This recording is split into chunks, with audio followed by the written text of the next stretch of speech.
Around 5,000 years ago, at the end of Mahabharat War, the ancient enlightened Hindu civilization consisted of 10,000 Hindu traditions, or sampradayas, that existed in 56 Hindu nations, 200 Hindu kingdoms, 1,700 Hindu provinces that covered more than 6 million kilometers square of Asia. The Supreme Pontiff of Hinduism, SPH, Bhagavan Sri Nithyananda Paramashivoham, is the reviver of KAILASA, this ancient enlightened Hindu civilizational nation.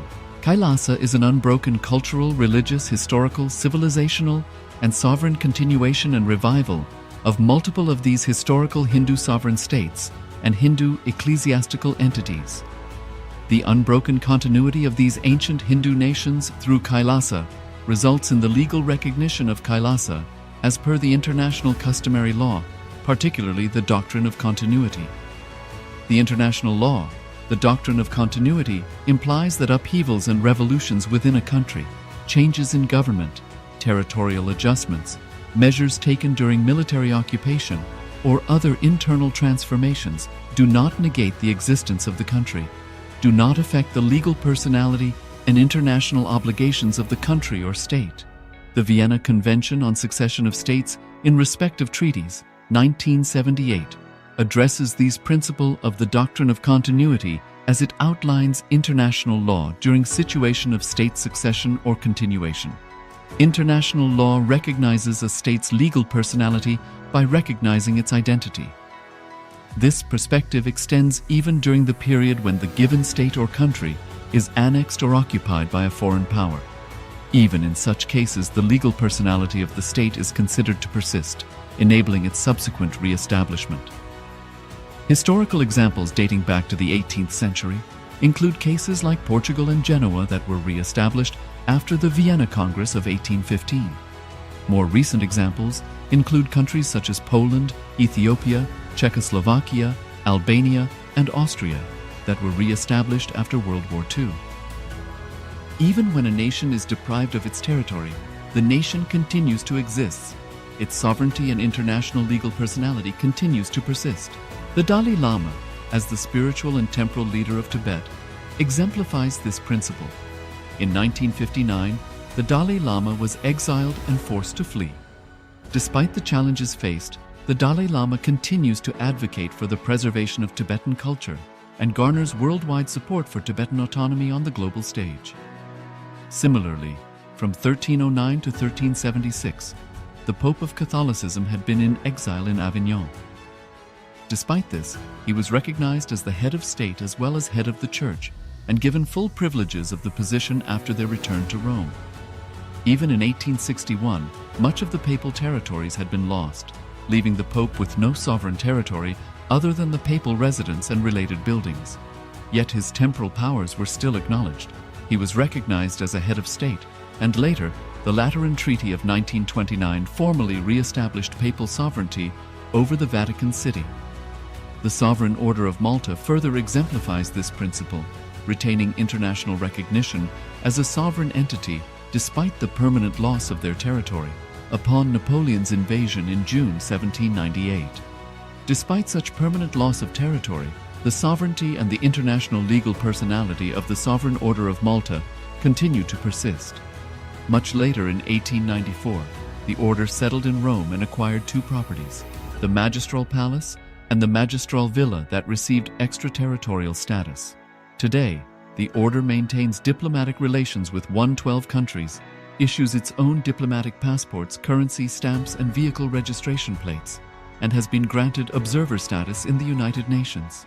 All these examples of state re-establishment illustrate the principle of continuity of states, as per international law, that a state's legal personality persists over time. A nation continues to exist even after a complete loss of territory. A far more striking example is of the oceanic countries, which are under the threat of their entire nation being drowned and submerged due to rising sea levels owing to global warming. In response to such existential threat of climate change, Pacific Island nations, including Tuvalu, have enacted constitutional amendments and made international declarations affirming that their nation and their sovereign rights will continue to persist, despite their entire territory being lost to the sea. This proactive stance is highlighted in the Constitution of Tuvalu Act 2023, and the Pacific Islands Forum Declaration of 2021. The Supreme Pontiff of Hinduism, Bhagavan Sri Nithyananda Paramashivoham, through the line of succession is the present 203rd Emperor of the Hindu sovereign kingdom of Surangi Samrajya. He was crowned on the 31st of December 2004 at the age of 26. Thus, by very same principles of the doctrine of continuity, through which the international legal personality of Portugal, Genoa, Poland, Ethiopia, Czechoslovakia, Albania, Austria, Vatican, Tibet, Sovereign Order of Malta, and several other nations has been recognized despite having undergone a period of exile, annexation, occupation by a foreign power, or despite loss of territory.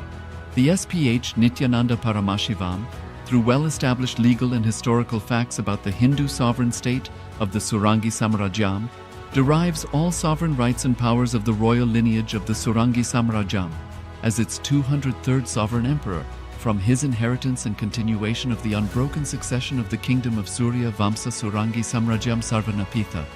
Surya Vamsa Surangi Samrajyam, through unification with 20 other sovereign Hindu states and sovereign ecclesiastical, historical entities, became part of the United States of KAILASA, which thus became a sovereign, independent juridical state, with the SPH Nithyananda Paramashivoham as the sovereign. Just as how the oceanic nations like Tuvalu have safeguarded their sovereignty from the existential threat of total submersion by amending their constitution and asserting that their sovereignty will persist regardless of the loss of their territory, KAILASA, which is a sovereign continuation of 21 sovereign Hindu states and sovereign ecclesiastical historical entities, is also reviving and continuing the Kumari Kandam Hindu nations that got submerged. As per the doctrine of continuity, these facts imply that the Kailasa's statehood is recognized by international law and manifests as a natural outcome of well-established historical legal facts. Share your time, talent, and treasure. Become part of Kailasa. Sign up as an eCitizen https://kailasa.ecitizen.info.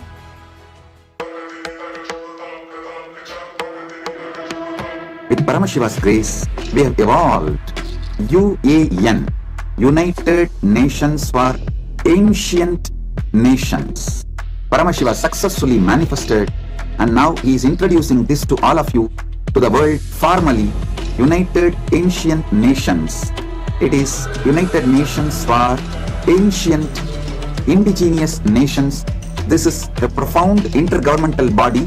More than 100 ancient nations are already part members of this UAN. It is to unite and support all the indigenous nations, indigenous kingdoms all over the world.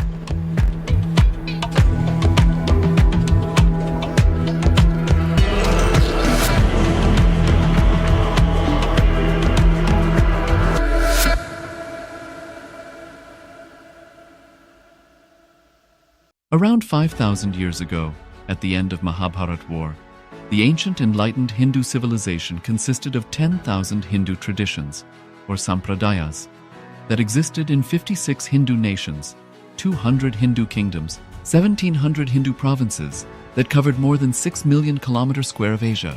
The Supreme Pontiff of Hinduism, SPH, Bhagavan Sri Nithyananda Paramashivoham, is the reviver of Kailasa, this ancient, enlightened Hindu civilizational nation. Kailasa is an unbroken cultural, religious, historical, civilizational, and sovereign continuation and revival of multiple of these historical Hindu sovereign states and Hindu ecclesiastical entities. The unbroken continuity of these ancient Hindu nations through Kailasa results in the legal recognition of Kailasa as per the international customary law, particularly the doctrine of continuity.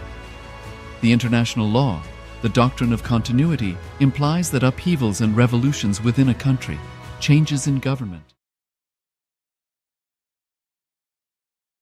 Nithyanandam Paramasukadam Kevalam Jnanamurtim Dvandvatitam Gaganasurishan Tattvamasyadiraksham Ekam Nityam Vimalamachalam Sarvati Sakshibhutam Bhavatitam Trigunahitam Sadgurum Tam Namami. Yes, Nityananda, all of you.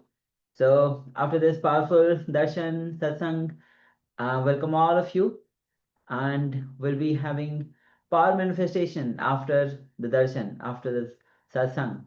So let's hope all of you are ready for the power manifestation. So before that, we'll like to welcome each and every one of us who are here with us as we proceed with the power manifestation and the further sessions.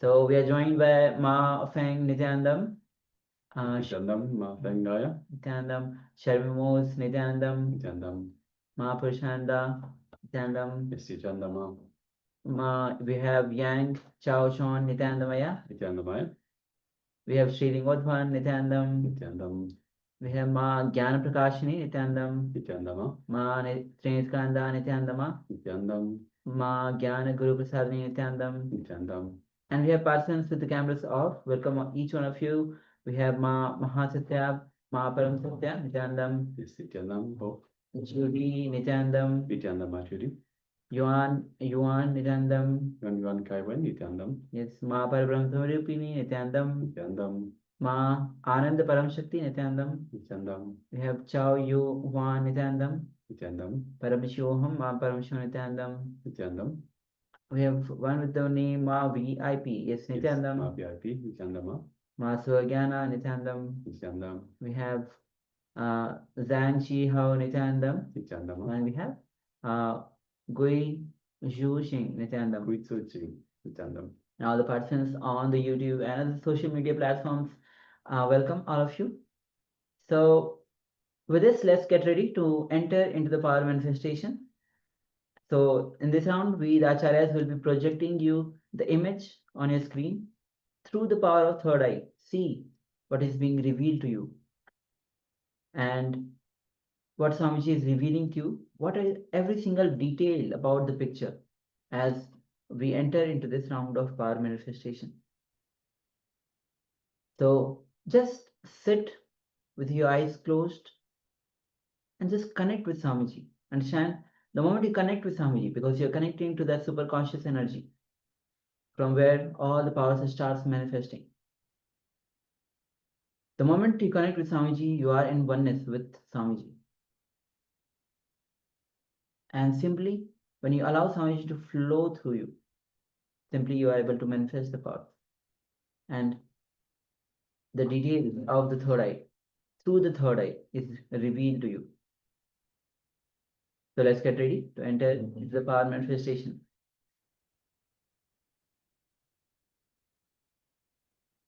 Yes, so let's take a moment and bring our awareness to our inner space. Just below the heart center, our Ananda Gandha. So we have the heart center in the middle of the chest, just below that, about one palm width below that is our Ananda Gandha. It is the space that Swamiji has initiated us in to connect to him, to connect to the divine, and to be in the space of oneness with Swamiji. So let us just sit comfortably and remember Swamiji in our inner space, our Ananda Gandha. Understand that Swamiji is available to every single one of us. Is available and is waiting for us to reach out. So let us do just that. Let's reach out to Swamiji. Let's remember everything that Swamiji means to us and everything, all the beautiful moments that we cherish with Swamiji. Let's remember all of that in our inner space. Requesting everyone to please put on your eye bands. So everyone will require eye bands for this power manifestation. So requesting everyone please put on the eye bands.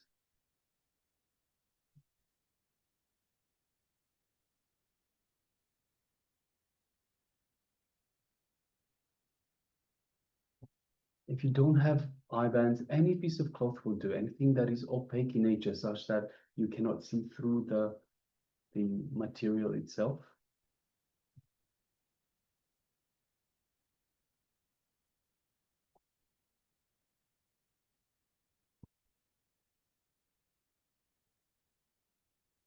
Yes, just waiting a couple more moments for every participant to put on the eye bands. And let us bring our awareness back to the inner space, our Ananda Gandha. And let us once again remember Swamiji in our Anandagandha. Feel the space of oneness with Swamiji in your inner space. Welcome Swamiji in your inner space with gratitude, love, and compassion.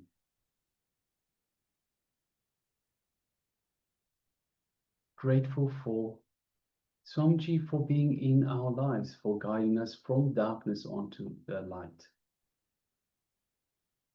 So yes, let us feel all of that in our inner space, our Anandagandha. Feel the space of oneness with Swamiji.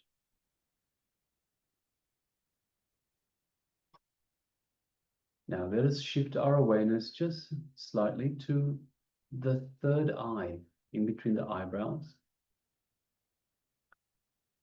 And let us visualize Swamiji in our third eye. Then gently, just gently, let's gaze through the third eye into Swamiji's third eye. From our Anya Chakra into Swamiji's Anya Chakra.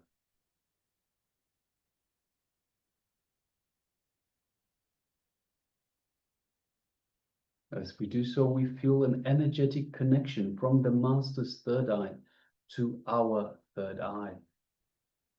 A light build-up of energy in our third eye as Swamiji is awakening our third eye and energizing it for this power manifestation. Just take a moment and feel all of that in your third eye.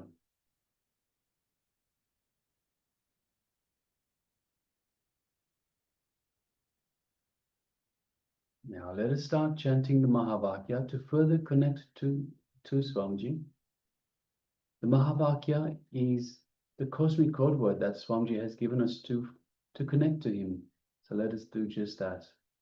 The Mahavakya is Om Nithyananda Paramashivoham, which means Om, in eternal bliss, I am Paramashiva, reminding us of our divinity. We are Paramashiva. So let us begin. Om Nithyananda Paramashivoham. Om Nithyananda Paramashivoham. Om Nithyananda Paramashivoham.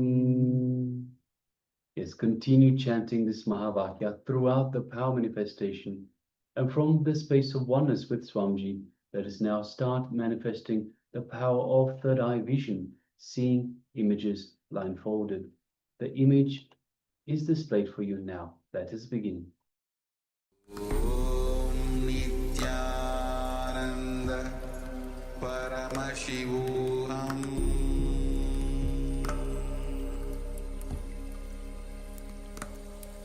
Om Nithyananda Paramashivoham.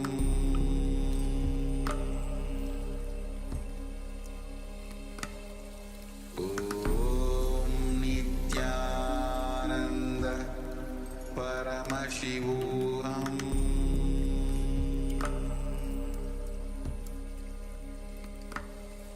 Om Nithyananda Paramashivoham.